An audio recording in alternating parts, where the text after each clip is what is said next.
Hello and welcome to PSM Speak. 10 million worth millionaires in Telangana. How much that adds up to 100 trillion rupees. 1 crore crorepatis. 100 lakh crore worth money. With whom? With the women. The Chief Minister of Telangana, Mr. Revant Reddy, recently said that his ambition, rather he promised that he is not going to rest until 1 crore people in Telangana become crorepatis.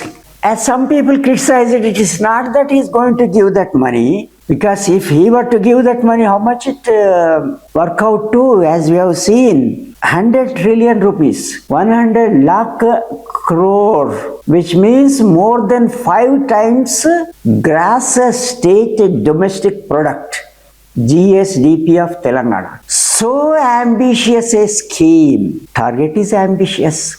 Nothing wrong in dreaming big. If so many people become so rich, particularly women, there won't be any poverty in this state, and that is a great goal of the Chief Minister of Telangana. But leaving this here, he is talking about the self-help group, SHG members. Now, how many SHG group members in the state? 67 lakh, 6.7 million, both in urban areas and rural areas. He wants to make this to 10 million, 1 crore. There are 6,23,000 groups. It's a good idea to bring more people into the fold of self-help group. Here in this context, we should look at the origin and growth of self-help groups. Among many schemes of the government or the government agencies,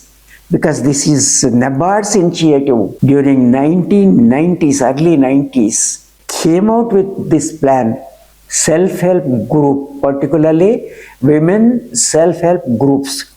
It is really splendid.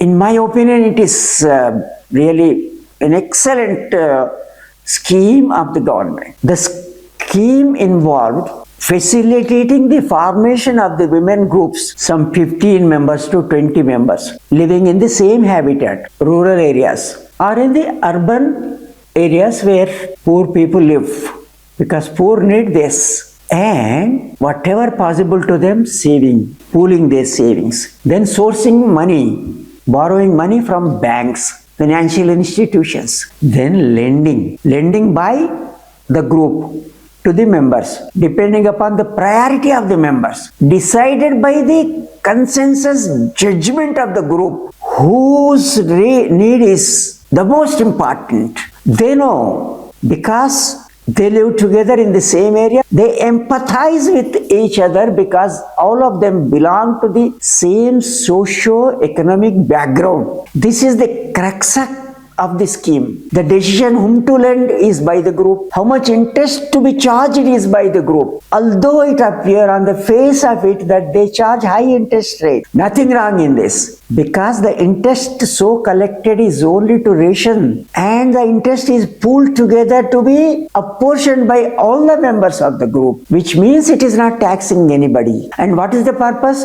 No project. Whatever be the purpose, urgent purpose, emergent needs, be it some economic activity, helping the husband in his farming activity, or helping son to take up some economic activity, or setting up a small shop, why not a full cart, or whatever, or any consumption need, if that need is more important than the economic need, like hospital expenditure, educational expenditure, or any other emergency, that emergency is decided by the group. With empathy, they decide. So they lend and they recover. And recovery has been on the dot. 100% recovery to the group. When the group receives the money, it also pays back to the bank 100%. Close to 100% recovery. Then what type of economic activity? Any economic activity that is feasible.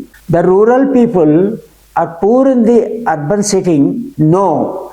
what kind of economic activity is feasible for them, what kind of economic activity they can run, and for that activity they lend. This was the scheme. But unfortunately, attracted by the success of this scheme, many entered into this. So did the government. With over anxiety, ambitiousness, government started giving money to them, subsidy money, or giving them projects. You have to lend to this particular project or that particular project. This is viable or that is not viable. These things were not there in the beginning. With this, the very spirit of SHGs as conceived in the beginning was seriously affected. No, if you ask me if self-help groups helped the women overcome the poverty, no, not significantly. It is not possible because competing with the big industry, the goods coming from the big industry, the products of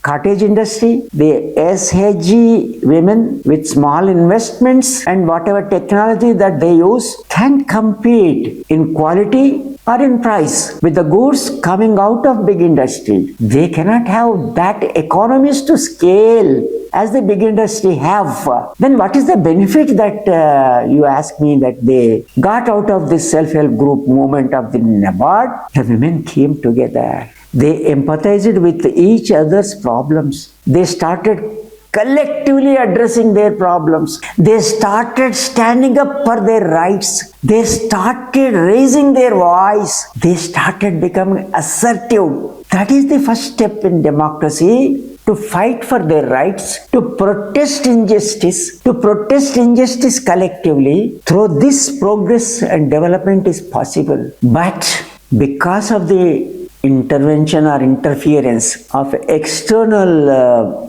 interests, the original concept of lending to the needy, I think it has become like if money is coming into the SHG groups, some groups may be equally apportioning whether they require it or not ensuring some viable economic activity. Is this happening? I hear that these kinds of things are happening. If I am right, that is wrong. So, in this context, I appeal to the government to look at this, study the progress of the self-help group, study once again, look back, revisit the original scheme as conceived by NABARD and implemented by it in the initial years, unadulterated NABARD scheme. Then what would have been the results if the scheme continued as conceived originally by the NABARD, or with changes if not distortions? Compare both and introspect. If original is good, go back to that. If the present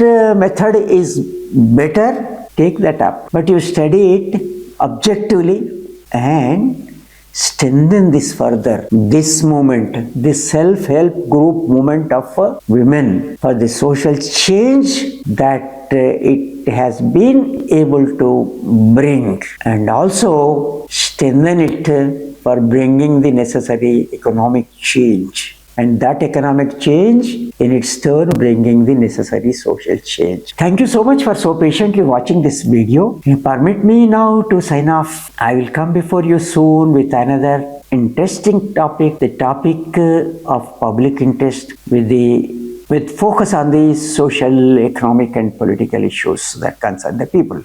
Thank you.